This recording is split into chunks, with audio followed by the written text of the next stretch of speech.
नमोस्तु नमोस्तु। ब्रह्मचारिणी आशी दीदी जबलपुर, और उसके बाद तैयार रहेंगी सुनीता जी जबलपुर। मेरे हृदय में विराजमान प्रातः स्मरणीय भगवान के चरणों में कोटिशा नमोस्तु। वर्णी जी महाराज जी के चरणों में इच्छामी।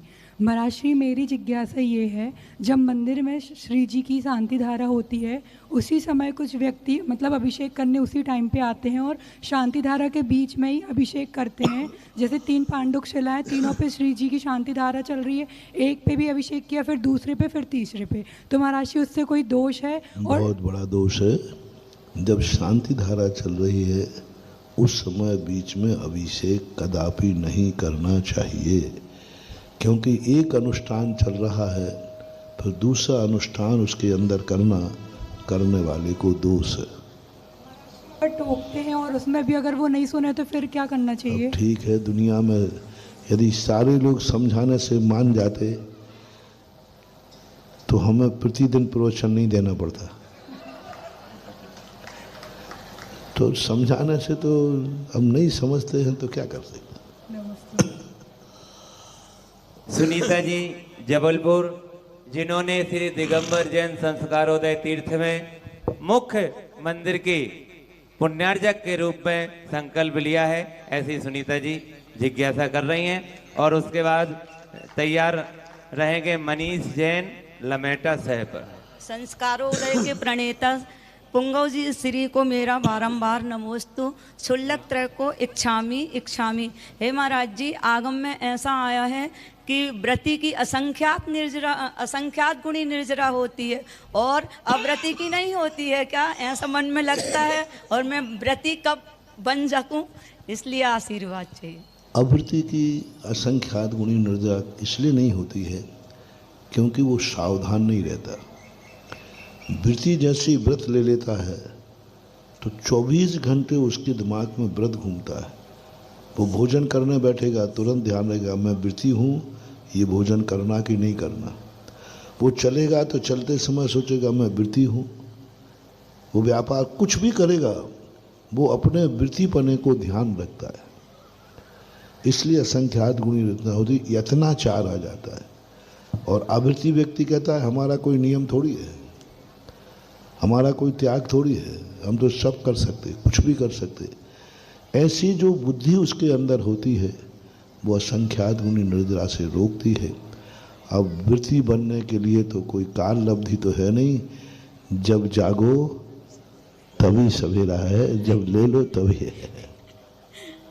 आशीर्वाद चाहिए महाराज। आशीर्वाद। सुबह पूज्य गुरुदेव का मार्मिक प्रवचन और पॉजिटिव और नेगेटिव थिंकिंग के क्या विचार होते हैं उन्होंने सांगोपांग वर्णन किया, और इसी भाव से जुड़कर अमेरिका में बैठी एक महिला ने जब यह प्रवचन सुना तो उनके मन में एक उद्वेलना हुई, और उनके मन में ऐसा लगा कि मैंने इतने साल अमेरिका में सारा पैसा इकट्ठा किया, अब उस पैसे का सदुपयोग कैसे होगा। उन्होंने तुरंत मुझे एक SMS किया उसी प्रवचन के बीच में कि भैया जी मैं लग जाए, और उन्होंने कहा भैया हैं, और वे एक अच्छे आर्किटेक्ट हैं जो कि बाग बगीचे वगैरह इसकी ड्राइंग करते हैं। मैंने कहा चलो अच्छा एक बार आएंगे तो हमारा मैं भी चाहता हूँ। एक नाम और आया था, उसकी घोषणा मैं कल करूंगा जब हमारे अध्यक्ष जी आएंगे, उनकी ओर से वो नाम की घोषणा करूंगा। मैं चाहता हूं कि आप किसी भी तरह से संस्कारोदय श्री दिगंबर जैन संस्कारोदय तीर्थ से जुड़ें। यदि आप चाहते हैं क्या महामहिम बनूं तो आप महामहिम बनकर इस तीर्थ के संरक्षण में अपना सहयोग कर सकते हैं। यदि आप नहीं बन सकते तो परम शिरोमणि 21 कलश की राशि देके परम शिरोमणि बन सकते हैं।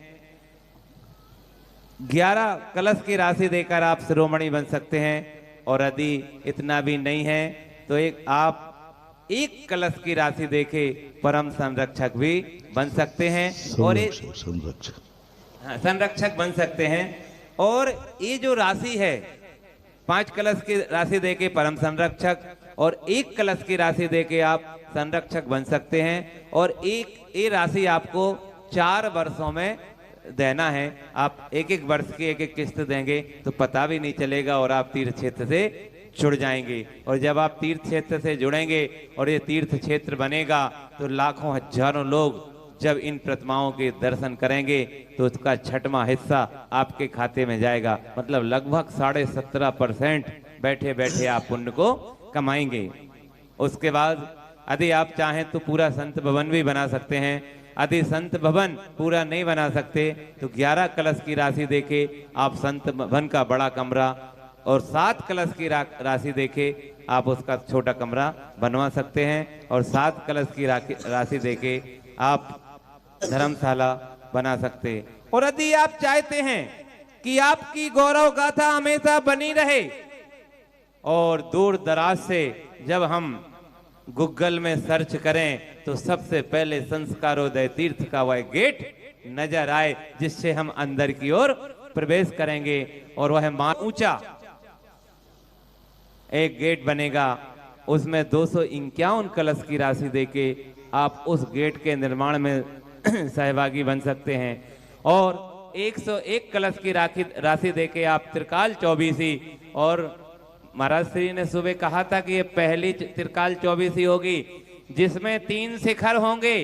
अभी तक तो 24 तो बनी है पर एक शिखर वाली बनी, इसमें 3 शिखर होंगे, 3 मूर्तियां होंगी और 3 गर्भगृह होंगे।